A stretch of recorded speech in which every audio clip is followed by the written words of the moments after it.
Buenas tardes, ¿cómo les va? Aquí estamos comenzando esta emisión de Los Días Contados. Detrás de cámara hay un De Biasi que sonríe y en el control hay otro De Biasi que no sonríe tanto. Hoy lo estaba por felicitar por la incorporación de Nico Repetto al noticiero hoy al mediodía. No lo sabía, Nico. Lo escucho por ahí atrás. Bueno, estamos tratando de mantener el buen humor, el sentido del humor, la alegría. Ayer citábamos a Arturo Jauretche, ¿no? Que decía que con tristeza no se puede construir nada. Entonces, bueno, habrá que sobreponerse a situaciones complicadas. Naturalmente, algunos de nosotros tenemos más margen para esa recuperación. Otras gentes lo está pasando bastante peor y se va achicando ese espacio. Por tanto, y en estos momentos es donde hay que fortalecer los lazos de solidaridad, establecer vínculos, rescatar gente. Cuando digo rescatar, estamos hablando de la soledad, de la tristeza, del mal momento, congregarse. No tiene esto un sentido religioso, pero para aquellos que lo tengan, efectivamente también eso sirve. Y ver de qué manera se sobrelleva una instancia o un momento en la vida del país en la que evidentemente no hay ni siquiera por delante un futuro venturoso. No ya en lo inmediato. Uno no pretende para mañana, para pasado, ni siquiera para el año que viene. Aún habiendo de por medio un proceso electoral, hagamos memoria.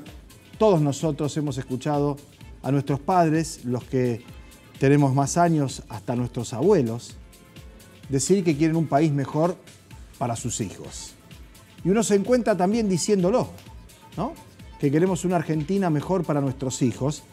Y en ese devenir y en ese curso de la historia pasaron los abuelos, pasaron los viejos, estamos pasando nosotros, empezarán a pasar nuestros hijos y esa Argentina no llega. O cuando parece que va a llegar, como dice el verso de Serrat, cuanto más voy para allá, más lejos queda. Cuando más deprisa voy, más lejos se va. Es la que estamos tratando de rehabilitar en términos, como dije antes, de solidaridad, de acompañamiento, de continuidad, de establecer esos vínculos, ¿no? Yo en estos días vengo repasando algunos materiales, no ya periodísticos, ¿no? Sino de gente que tiene un nivel de pensamiento mucho más profundo. Hemos tenido la suerte de contar en este ciclo y en anteriores, ya llevamos 9, con gente que efectivamente tiene una visión más abierta, más amplia, una perspectiva más importante, ¿no? Vi que el fin de semana le hacían una entrevista a Yuca Ferreira, que era el ministro de Cultura de Lula, que estuvo charlando con nosotros, o Franco Berardi, ese filósofo italiano sensacional que estuvo hace 10 o 15 días, o Chiqui González, que la tenemos acá cerquita y al alcance de la mano, ¿no? Y cómo todos ponen el énfasis en restablecer los vínculos, en fortalecer la solidaridad y en evitar que este tipo de procesos económicos, políticos, destruyan el entre otro. No a uno y a otro, sino lo que hay entre uno y otro. Ese paso, esa distancia, esa unión, esa comunión. Claro, muchas veces hace difícil porque ciertamente cuando uno piensa y ve lo que ocurre, sabe que el problema muchas veces no son los otros, sino que son los propios, somos nosotros. Y es ahí donde hay que efectivamente tratar de clarificar las ideas. Y la idea de este programa, o por lo menos la intención de este programa, es generar esas instancias de reflexión. Yo no tengo acá ni ánimo ni voluntad de generar polémicas, discusiones, mucho menos escándalos. Ayer recomendábamos la entrevista con Federico Angelini porque mucha gente la quería ver con un hombre que pretende ser gobernador de la provincia de Santa Fe, que tiene un pensamiento muy claro y muy definido y que como un gladiador defiende las posiciones de su gobierno.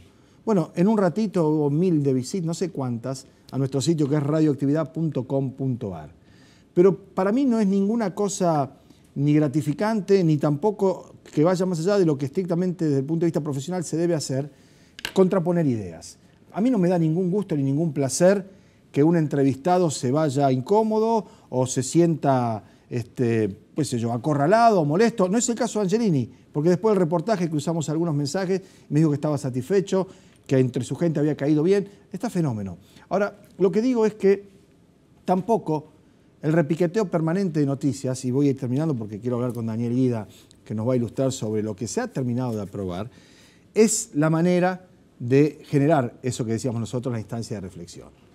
la contaminación, la permanente, el bombardeo incesante de datos, noticias. Ahora aparecen los anarquistas, los anarquistas. Yo tengo amigos anarquistas. Hay un profesor de la universidad que se llama Carlos Solero, que es anarquista desde que yo lo conozco, debe hacer 40 años.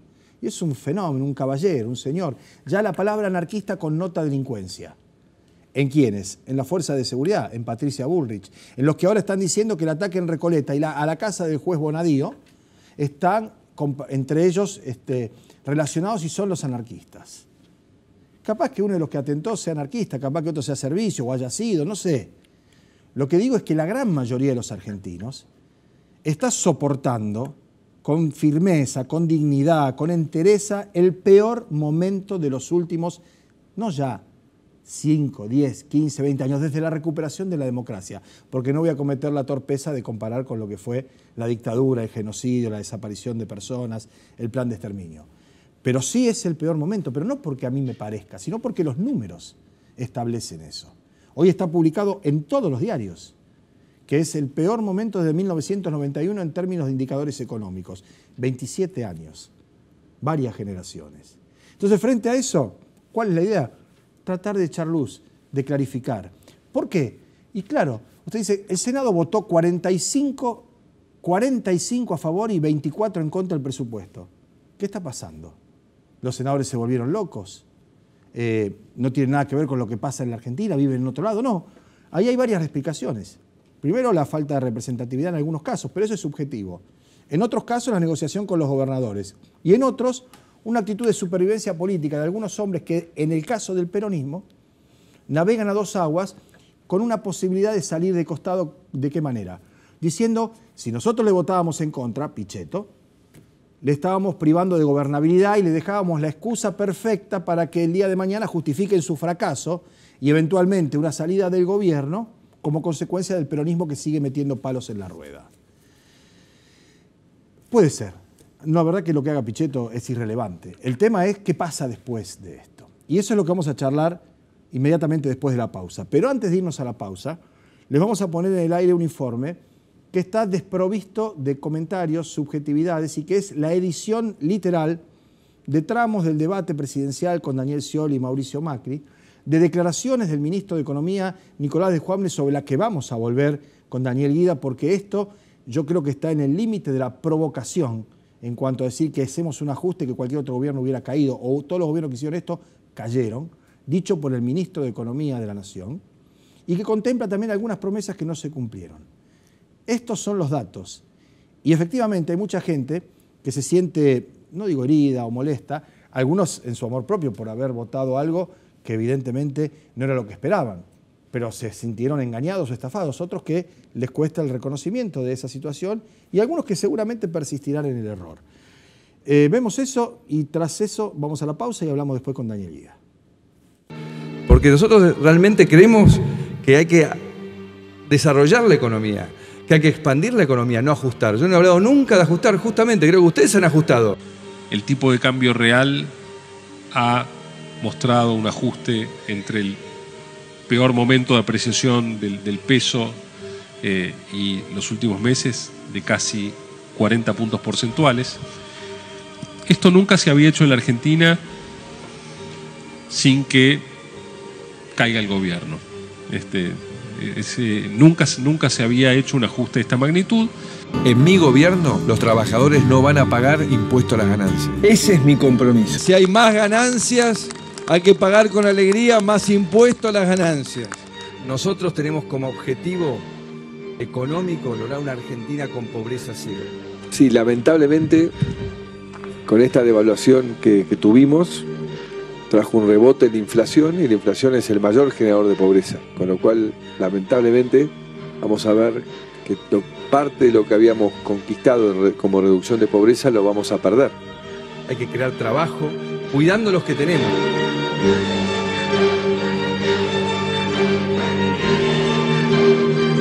No, ¿qué va a ser difícil? ¿Cómo se soluciona? No, la inflación es la demostración de tu incapacidad para gobernar. En mi presidencia la inflación no va a ser un tema. no va a ser un desafío, el desafío va a ser conseguirle trabajo a la gente. Este año terminaremos una inflación de alrededor del 30%, lamentablemente, producto de este tormentón. Daniel, realmente no cierra, Daniel, no cierra. ¿Vos pensás que la gente es tonta cuando vota el cambio? Bueno, nada más que agregar, solamente invitarlos a que nos acompañen este rato que queda. Vamos a charlar con Daniel Guida. En un minuto estamos de vuelta.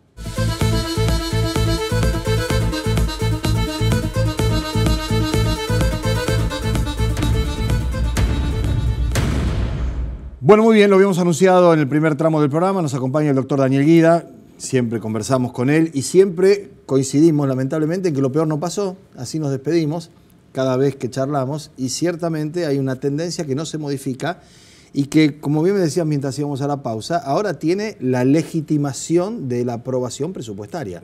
Macri, en el último tramo de lo que escuchábamos, presumía un 30% de inflación. La inflación va a estar por el 50 más o menos, y la del supermercado, que es la que publica hoy el Instituto Scalabrini Ortiz, la de los productos de necesidades básicas, 64%. Sí. Es decir, un hierro garrafal, incluso en la que ya era mucho que la 30, ¿no? Todas las estimaciones de este gobierno, desde el inicio prácticamente, fueron fallidas, digamos. No solo, me parece buena la idea ya no hablar ni siquiera más de las promesas de campaña, porque está absolutamente claro que el gobierno no ha sostenido absolutamente ninguna promesa de campaña, y mucho menos aquellas que de alguna forma tendrían algún interés colectivo. Claro, sí, por ejemplo, el tema de ganancias, que fue por lo que Moyano le hizo paros al final del gobierno a Cristina Kirchner, hay que decir que hoy pagan más de 500.000 de argentinos, más que lo que pagaban antes que subo Macri. Exactamente. Y que hay incluso algunos que van a recibir el bono, que lo van a rechazar porque lo hace pasar de categoría y pierden plata. Exactamente. Una cosa, que además un bono que le va a beneficiar, si es que lo pagan todos, los que están en condiciones de pagarlo, solamente a 1 de cada 5 trabajadores. Por supuesto, ese es el mejor dato. Yo vinculo mucho esto, Pablo, con las declaraciones.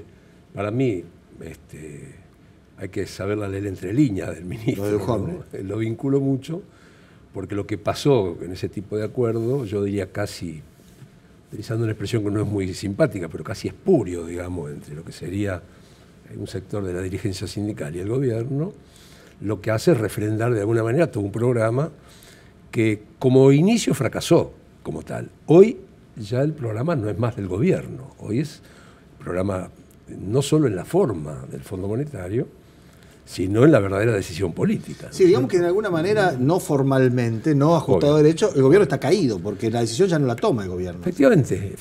El gobierno fracasó, y allí sí, cuando decimos fracasó no solo en no cumplir las promesas de campaña, sino que los males que heredó los agravó, concretamente. Es decir, solamente con que hubiera resuelto parte de los problemas que recibió, con que los hubiera resuelto, hubiera sido diferente. No solo que no lo resolvió, sino que lo agravó. Y le agregó otros problemas, porque, por ejemplo, el tremendo endeudamiento exterior, los compromisos financieros internacionales, la pérdida de soberanía en este tipo de cuestiones, agrava una situación que inicialmente tenía sus características, ¿no? De manera que yo diría que de derecho no, por supuesto el gobierno está. De hecho, el gobierno no está, no existe, ¿no? La prueba está que las decisiones, evidentemente, si bien es cierto, tienen un alto contenido político, desde el punto de vista de la estrategia y el programa, están tomadas afuera de la frontera del país. Esto no tiene que sorprender a nadie, esto es objetivo, es así, ¿no es cierto? Claro, ¿no? Claro. Y creo que, como decíamos la última vez que estuvimos charlando contigo, creo que no solo que se agrava la verdadera situación real, sino que cada vez más es una cuestión política, donde, si bien es cierto, los economistas jugamos un papel importante en la explicación y demás, la definición es política. Claro, cada vez es menos la posibilidad de resolver esto en términos de medidas económicas al margen que hubiera cambios sustanciales. Sí, para poder aplicarlo. Porque, efectivamente. Ahora, porque no están hablando los economistas casi, porque es reiterativo, es redundante, es decir, es más de lo mismo. Es la definición de locura de Einstein, no hacer siempre lo mismo y esperar un resultado diferente. Esperar otro resultado, efectivamente. Bien. Y la dirigencia política está como retraída, salvo algunas contadas excepciones. Ayer se vio el discurso de la expresidenta en el Senado, que fue a las 2 de la mañana, para alegría, digo, del gobierno, y no en un horario central, que marca efectivamente una diferencia con otros sectores, donde hay algún grado de desorientación por una parte y de oportunismo político por otra, ¿no? Efectivamente, efectivamente. La oposición no es solo el rol que ocupa por el resultado electoral. Oposición es cuando realmente se comporta. Se intenta controlar, buscar corregir, y por qué no ayudar a un gobierno en un proceso de crisis como el nuestro.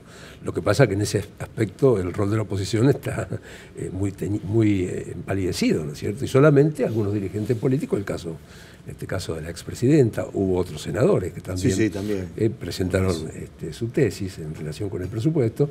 Pero lo claro es que el voto, más allá del hecho económico, lo que hace legaliza una dependencia hoy casi absoluta de decisiones internacionales, ¿no es cierto? De un núcleo de poder cada vez más concentrado y cada vez más vinculado a los sectores del capital internacional, ¿no? Hay una situación que se da, Daniel, que la vemos nosotros en la calle. Cuando el dólar estaba a 40, 40 y pico, había cola en las casas de cambio. Ahora el dólar a 36, 36 y medio, 37, hace que no haya prácticamente nadie. Bueno, ¿cómo se explica esa conducta? Bueno, está seco para empezar. Por un lado, se está secando la plaza. Entonces esas colas, las colas que vos y yo veíamos. Sí, 40 personas, ¿eh? Claro, no, pero aún siendo colas, era porque todavía la gente tenía algún recurso. Claro. Si vos aumentás la desocupación, hay pérdida de puesto de trabajo. No solo que la gente... Seguimos aumentando el combustible, las tarifas. Claro, sino que aquellos sectores que algún pequeño ahorro tenían, empezó y iba a ser la cola del dólar. Hoy la cola no se hace más. Hoy juega a nivel internacional grandes capitales, ¿no es cierto? Por eso, ni bien se mueve la tasa de interés, el dólar empieza a subir. Claro. Ahora, lo que nadie sabe es que desarmamos una bomba, armamos claro, desarmamos una granada de una naturaleza, armamos otra, que es esta deuda que genera un déficit cuasi fiscal. Por eso el presupuesto, por más que estén los anuncios, que estén los números, no va a cerrar, no puede cerrar. Pero no es una versión pesimista. No, por supuesto. Creo que los propios economistas vos los conocés en general, incluso de neoliberales o gente que ha estado en el gobierno, el propio Melconian dice que vamos a heredar un Estado quebrado, ¿no es cierto? Sí, claro. Porque esto es real, esto es objetivo. Estamos en presencia de un Estado y un presupuesto que a lo que lleva es prácticamente a una imposibilidad de pago de la deuda. Tal vez este año superamos, ¿te acordás que alguna vez lo dijimos? Claro. Este año estábamos necesitando más de 70.000, hubo una fuga de 32.000, ya nos dieron casi 40.000, más todo lo que ingresó hasta diciembre del año pasado, se fugó. No podíamos pagar si no llegaba a eso. Por eso el gobierno está... En realidad el gobierno, de hecho, está caído. Está vivo de derecho porque lo está apoyando justamente un trípode ahí de poder donde tiene muchísimo que ver Estados Unidos y todo lo que significa hoy. Sí, y donde creo yo va a haber un punto de inflexión después del G20. Esto es 30 de noviembre, 1 de diciembre. Seguramente va a haber un punto de inflexión, porque evidentemente ahora son los mismos organismos internacionales, los mismos consultores, las mismas consultorías internacionales, que están mostrando que con los números que tenemos, ya no los números de las consultoras privadas, ni mucho menos, sino el presupuesto, los datos y la economía, los mismos números que ahora monitorea el propio fondo. Claro. ¿Te acuerdas lo que te decía yo la última última vez? tiene una oficinita en el ministerio. Los mismos economistas del fondo dijeron que era imposible. Que no son torpes ni ignorantes, ni mucho menos. Saben a dónde van. Leyendo se dan cuenta que esto no tiene destino en términos económicos. Ni hablar de pensar en crecimiento económico, distribución, mejora para la población, ni hablar. Sí. A mí me da la sensación que el gobierno también lo sabe y que en el caso del fondo y los funcionarios internacionales van con rumbo de colisión, nada más que se van corriendo a los asientos de atrás y se ponen el cinturón de seguridad. Obviamente. Y se preparan para el impacto. Obviamente, tienen la bolsa preparada. Claro, el airbag. Lo que van adelante son todos los argentinos, la mayoría de los argentinos. Efectivamente, ¿por qué? Porque por más que sea, si se produce que está visiblemente va en ese camino, ellos siempre tienen una salida, tienen un escape, por eso han hecho lo que hicieron. No le pusieron blindaje ahora. ¿Te das cuenta lo que pasó? Sí, sí. Esa palabra era mala palabra. Claro, por supuesto, no se puso un blindaje. Cambio de nomenclatura. Claro, sí es un cambio de nomenclatura, ¿no? Y la necesidad de financiamiento que tiene la Argentina en el 2019 superan los 50.000 millones lejos, de los cuales solamente el fondo nos podrá asistir con 15 a 20.000 y algún otro recurso que tengamos por ahí. Pero estamos con una necesidad de financiamiento que no sabemos dónde lo vamos a sacar. Por esto uno tiene que ser prudente y sin tirar malas ondas, que todo el pueblo argentino entienda. Ojalá lo pudiéramos sacar. Siempre mejor saber que no saber. Pero además ojalá lo pudiéramos sacar, Pablo. Claro, ojalá decir, bueno, che, hay que laburar, vamos a tener una cosecha récord, vamos a exportar. A los muchachos de la industria, bueno, paguemos el bono de cualquier forma, a los trabajadores aguantemos. Ojalá. este sería lo mejor que nos podría pasar. Lo que ¿Cuántos pasa es que años haciendo todo eso, sale los números no correctamente? cierran. No, por eso el por fondo dice, cuidado, porque esto no va, ¿no? Bien, Daniel, ¿cuántos años en la cátedra, trabajando, estudiando economía? Bueno, en la cátedra 42 años. Bueno, porque en ese lapso, yo tomo la democracia para acá. Si bien vos tuviste incluso esta responsabilidad pública Sí, sí, en tuve. el interregno del 73 Efectivamente. hasta el golpe de Estado de la Tuve el dictadura. privilegio de ser un funcionario público Bien. del gobierno constitucional del general. Tomando Perón y Silvestre los datos de esos gobiernos, ¿no?, constitucionales. Yo me acuerdo del que puesta el dólar pierde, Claro. al que puso dólar le vamos a devolver dólares, le hablé con el corazón y me contestaron con el bolsillo, del segundo semestre, si hacemos las cosas bien va a estar a 8, si está mal va a estar más cerca de 16. De todo eso me acuerdo. Pero nunca escuché nada como lo dijo Mira. Bueno, no quiero yo- exagerar en lo más mínimo, a lo mejor vos me decís, no, mirá, No, no. acordate esta de Rodrigo. No. No. No, objetivamente nunca pasó esto. Esto es tremendo. Objetivamente. Es tremendo porque creo que en dictadura podríamos haber soportado algún tipo La de dictadura cuestión. puede decir cualquier Tampoco lo barbaridad. dijo, ni tampoco lo planteó. Tampoco lo dijeron en esos términos. Y en democracia uno supone que ya empieza a tener valor la cuestión de la opinión pública y demás, ¿no? Esto da mucho, hay mucha tela para cortar con la opinión del ministro. Sí, yo estoy empezando. A mí me molestó. A mí también. A mí me preocupó me porque molestó. creo que llega a un límite la provocación. Hacemos lo que se nos da la. Es decir, es Claro. como si una persona es un golpeador y la persona golpeada está al lado ahí y le dice, bueno, a mí me golpea, pero no me voy, ¿no? Claro, Que sí, claro. sí voy a seguir golpeando. Quiero decir, yo estoy tratando de buscar gente que me ayude efectivamente a entender esto. Te tocó a vos hoy. Ayer me lo contaba al aire Guillermo Moretti, yo no lo había escuchado porque lo dijo por una radio o ahí en un canal y lo pusieron al aire al mediodía, nosotros ya estábamos al aire, yo no lo podía creer. Y no es que no le creía a Moretti, digo, no puede creer que haya dicho Que eso, lo a lo haya mejor dicho. se entendió mal. Después me mandó el texto y después escuché el audio y lo pusimos recién al aire, ¿no? Y estoy tratando de desentrañar qué es eso. Bueno, la primera cosa es que, evidentemente, cuando uno tiene ese tipo. Rápido, ¿no? 15 Sí. segundos. La primera cosa es que hay un alarde de un poder que no es propio. Bien. A mí me dolió primero por eso. Es decir, mirá, hicimos esto y ¿sabe por qué? Porque tenemos poder. No lo tengo yo el poder. Pero- Dijo el hicimos porque no le quedaba Sí, claro, por alternativa. supuesto. Bueno, eso es lo que pasa cuando vos te das cuenta que de la mano de una supuesta situación de armas químicas, bombardearon y tiraron abajo un régimen, mataron a los chicos, todavía siguen mandando chicos en Irán con las bombas que han dejado por allí. Ese poder omnímodo, poder supremo, yo hago lo que quiero y lo explico. La primera cuestión, por eso lo rechacé, porque todavía sigo creyendo en la democracia, sigo creyendo en el pueblo, sigo creyendo en las instituciones, y sigo creyendo, sin falso chauvinismo, que Se una debería nación, seguir acá, una por nación supuesto. tiene algún poco de dignidad, ¿no? La segunda cosa es que evidentemente demuestra que no solo que el gobierno está caído, porque esto es una muestra de debilidad muy, muy fuerte, que a su vez esconde una gran debilidad. Porque esto es como si vos a una criaturita así, que comete una imprudencia. Sí, le das patada y le pegás todo lo que que puede. lo ves todos los días, ¿no? En Sí, cultura. sí. Entonces, no es que vos sos fuerte y más fuerte, sino que es tan violento Abusivo. todo, claro, que ya la demostración entre la distancia de poder mío y la tuya es tal que no te queda alternativa. Y la tercera cuestión es que, bueno, la soberanía radica en el pueblo, yo sigo confiando en la organización popular, y también en la dirigencia política y social, y bueno, habrá que Deberían decirle a tomar nota nuestros Muchachos, a las a cosas. nuestros ciudadanos, a nuestros dirigentes. Me incluyo como hombre formador de opinión, con mucha humildad, lo digo en la cátedra y demás, y habrá que empezar a ver seriamente. De otras cosas. No podemos en democracia soportar. Esto creo que es no me gustó, sinceramente. Una provocación. Sí, Daniel, claro, muchísimas gracias.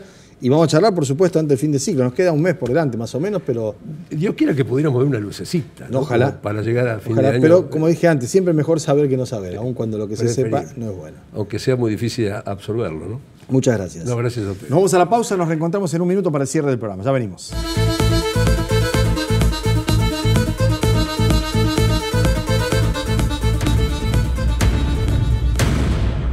Muy bien, últimos instantes del programa. Está el amigo de Biasi. Bien, todo controlado, director. Él ha tratado de protegerme y cuidarme. Voy a explicar algo una sola vez, la verdad que no debería hacerlo. Esto que tengo acá no es un tatuaje ni algo a lo Gorbachev, ¿no? Es que me comí la puerta, la verdad, saliendo de mi casa, el lunes de la mañana que había mucha lluvia, la puerta de madera se había hinchado un poco, yo abrí para salir rápido y fue más rápido mi cabeza que mi brazo para abrir la puerta y tácate, pegó ahí. Nada más, señores, y nada menos.